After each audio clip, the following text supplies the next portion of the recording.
Aquest vídeo és la continuació del vídeo anterior, personalitzar mapes de Google, que us deixo l'enllaç a la descripció. En el vídeo anterior vam veure com afegir llocs al mapa, crear rutes, personalitzar les icones, com afegir informació de cada lloc, afegir zones concretes, com ara aparcaments, calcular distàncies, compartir mapes i inserir-los a llocs web. Ara veurem com utilitzar aquests mapes personalitzats per anar de viatge i navegar amb el Google Maps en el mòbil.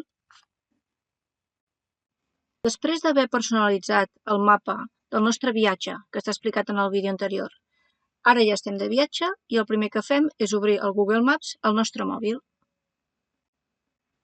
Hem hagut de crear el mapa de Google personalitzat amb el mateix compte de Google que tenim al mòbil, o bé, si l'hem creat amb un altre compte, aleshores l'hem de compartir amb el que tenim al nostre mòbil, cosa que veurem més endavant.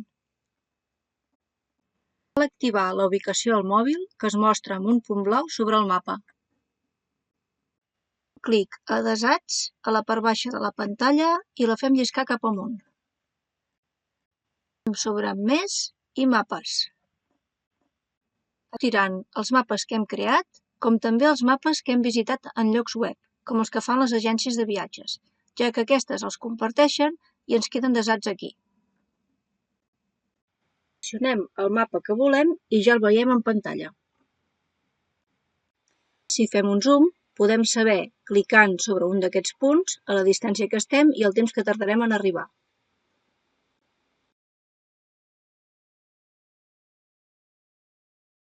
Si en un moment donat no volem veure el mapa, cliquem sobre la icona de capes i a baix de tot on posa Explora, cliquem a sobre el mapa per treure'l i ja no el veurem.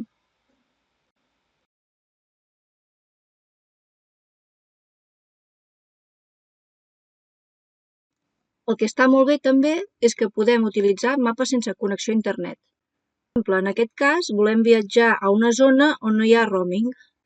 Maps ens permet descarregar mapes i utilitzar-los sense connexió a internet, és a dir, traient les dades del mòbil. Fem clic a la icona del nostre perfil i cliquem sobre mapes sense connexió. És clar que ho hem de fer en un lloc on tinguem dades, ja que ara necessitarem internet per descarregar-nos el mapa seleccionat. El mapa ens informa de les megues que necessitarà. Com més gran sigui la zona que volem descarregar, més dades utilitzarà. Com que són les dades que gastarà, ens informa si volem fer-ho amb una xarxa Wi-Fi. Si volem amb una xarxa Wi-Fi, en aquest cas cancel·laríem la baixada, trauríem dades i activaríem el Wi-Fi. Si el volem amb dades, cliquem a Baixa ara i tardarà una mica en descarregar-ho, depenent de la velocitat de connexió que tinguem en aquell moment en el mòbil.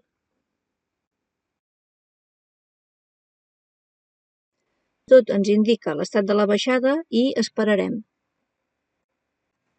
Veiem com ja teníem mapes descarregats i en vermell estan els mapes descarregats que han caducat.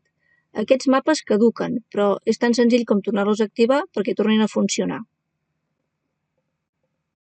Amb el mapa descarregat i fent clic als 3 puntets del costat dret és on es veu que el podem actualitzar en cas que hagi caducat, el podem mostrar en el nostre mòbil, li podem canviar el nom, com també el podem eliminar.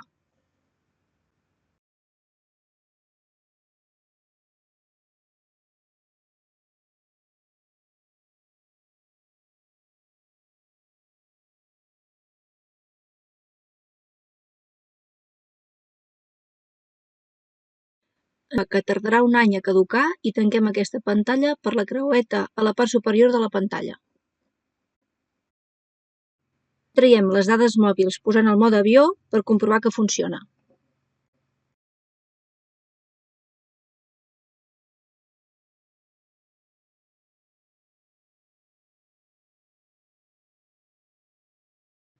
Cerca per anar en algun lloc en concret i ja veiem com surt la icona d'un núvol amb una barra inclinada, indicant que és un mapa sense connexió.